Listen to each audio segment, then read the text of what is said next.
video. Either run out of memory, run out of battery, run out of light, dogs, chickens. The leather glove. Now the wind's gonna get me. I'll try to fight through it anyway. This is the Yucca. They call it bear grass. Mom called it Spanish dagger because these little pokey things.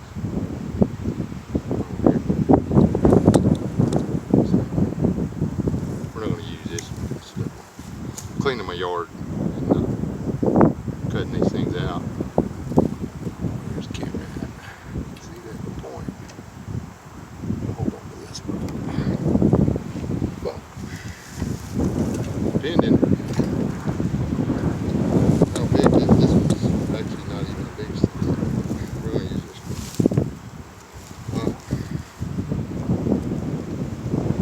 You see these videos about these people telling you can make rope and stuff out of these. You can.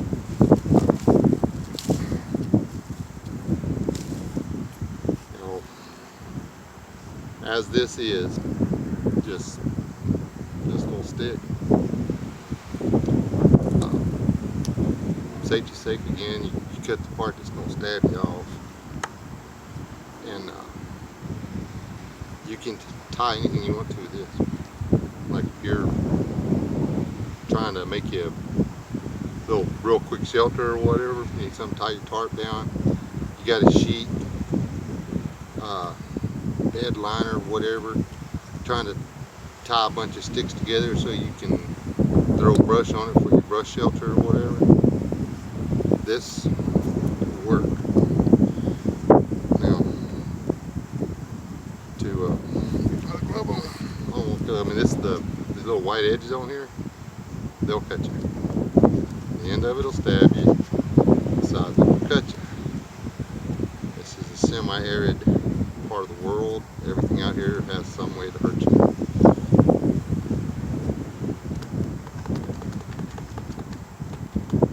It's so stupid strong. Anyway, we're done with it. I'm gonna put you on hold. Well, the way you prep this stuff is if you're gonna make long term, if you got time and you want to do it right, and you need like a lot of cordage, you got time on your hand. If you got this stuff, you've got it. And it's actually pretty simple. You just pretty much got to break this surface on here and do it with this. You can beat it on a rock or whatever, and doing this kind of opens it up and makes it to where you can work with it. So now I'm using the flat on my knife because if you use the edge, I mean, it will cut. You don't want to cut the fibers off. But anyway, there's more fibers in the big end, or bigger fibers. They're all actually same number of fibers from one end to the other, but they're bigger down here in this end. And we'll see where that plays in. I'm gonna get some of these ready. Now, ordinarily you would do this, and then take this. Take however much you want and put it in some water, let it sit for 5-10 minutes, kind of rinse it out, and then wring all the water out of it, put it over somewhere and let it dry.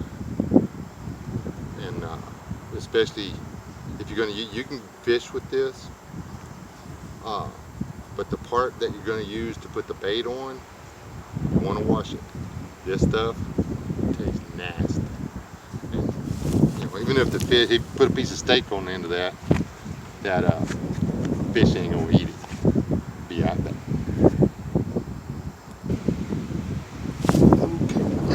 Okay. Time to figure out how to do all this stuff. Take the gloves off. Alright. Now I went ahead and scraped 3 of these. Like I said, if you want to make this stuff, at least the part that's going to be closest to your bait, you want to wash it. And I went ahead and pulled out a piece. Show you real quick. There's the pointy part. Just stay to one side or the other of it.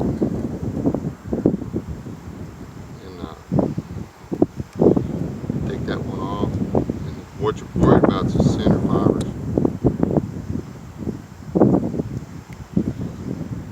This is the strongest.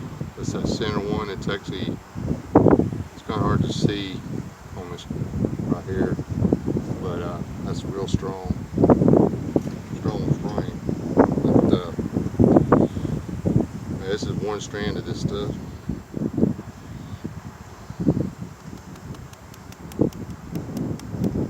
Yeah, it's that good. Anyway, now as far as making real quick rope, like you can probably make you probably 10-15 foot of this rope if you practice a little bit in just a few minutes. Same thing, you cut it, you don't take it apart though this time. You do it in threes, and I always leave this little bit up here just because it's already together. Then you just do the 3 braid. I brought a piece of rope I made on the other video. It turned out real well, but I don't know where it went. It actually set overnight.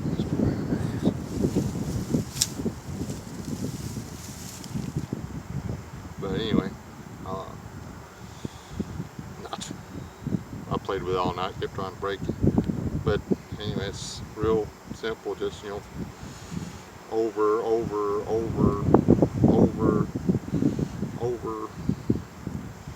be right back. You know, since you watching me braid. Okay. Yeah, then I've braided up about 2/3 of it. And here's the tricky part. What you got to do now, I took the next one, I went ahead and split it into 3 deals. They ain't got to be perfectly even. But for fluid sake, I always start, and I go ahead and put the big end down in here where I've started braiding already. And this is the next one to go over. You go over, and you put your next one in, you go over. Then you put your next one in. Do not lose track of what you're doing. Put your next one in.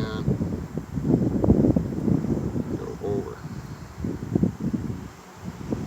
About 6 inches of double in this, and depending on what you want the rope to do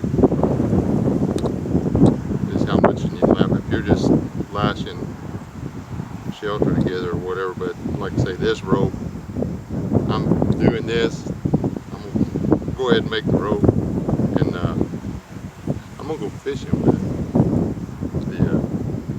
This here, after I get it done, it's easy to, you know, it's just easy to wash it afterwards.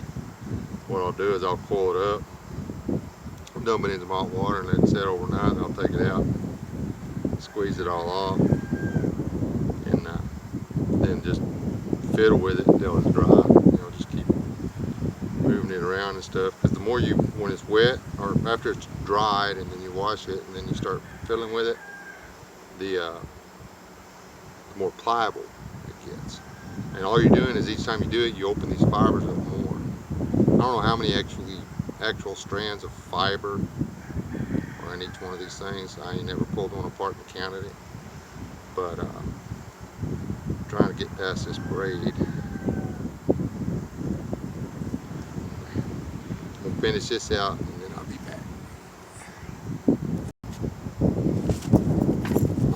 I didn't let y'all watch me do that part, but I took the center strand I showed y'all a while ago and went ahead and broke it into the strands. And the different thing is, I left this would be the end where the point was.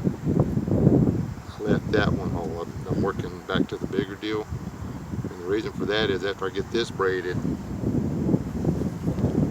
here's I've got to have more than this, but I can fix it after I get through making the video. When I get ready, I'll come back in here, take a couple more, and I'll actually braid this in, and where this one's longer, I'll split it and braid one onto it, a whole one onto it, and then I'll mix this in, and I'll wind up with about 18 inches of leader that's small, that's still strong enough to haul in the fish. And then I can tie ice off the bank, chunk it out there. If y'all are real lucky, I'll show you how to make a hook out of mesquite thorn. Because, you know, if you live where I live, making stuff out of mesquite is something you really might know how to do. Talking to y'all and lost my strand, can't always start over. Because this one here is actually kind of important, and you need it to be all even. There it is. Because this little pointy end down here is where the fibers are the smallest. And that's actually where you're going to be, where I am going to be trying to catch it. Now I know for a fact this little creek I'm going to, it's got a little snapping turtle in there. It's been in there as long as I can remember. I've hooked her a couple of times. I always just put her back. Her head's, oh shoot, my wife caught her once. She didn't like that. But she's not the only one, but she's big. I hate the thought of her dying. I mean, she's got to be 50 years old. She's forever old. But anyway, let me get this ready and I'll come back and I may go ahead and make a hook and I'll show all of that to you. Okay.